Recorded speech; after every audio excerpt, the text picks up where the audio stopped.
Une première acclamée mais aussi contestée à la Scala de Milan. En pleine guerre en Ukraine, le mythique théâtre a ouvert sa saison avec l'opéra russe Boris Godunov. Un choix dénoncé par le consul ukrainien à Milan, mais défendu par la direction, soulignant que l'œuvre raconte la rupture entre un dirigeant autocrate et son peuple. Parmi les invités, la présidente de la Commission européenne, Ursula von der Leyen. Les Ukrainiens sont des gens fantastiques, braves et courageux, dit-elle, et nous faisons tout notre possible pour les soutenir, et ce, aussi longtemps qu'il le faudra. Je pense que nous ne devons pas permettre que Poutine détruise la culture. La première ministre italienne a également défendu le choix de la Scala. Nous n'avons rien contre le peuple, l'histoire ou la culture russe, dit-elle. Nous avons quelque chose contre ceux qui ont fait le choix politique d'envahir un pays souverain.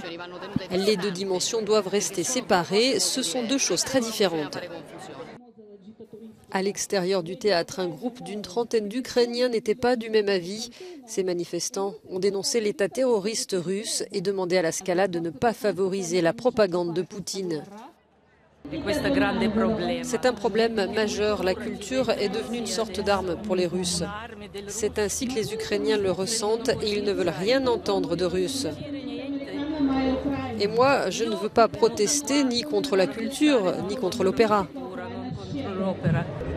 La direction de la Scala a tenu à rappeler son soutien à l'Ukraine, notamment par un concert de charité qui a permis de récolter 400 000 €.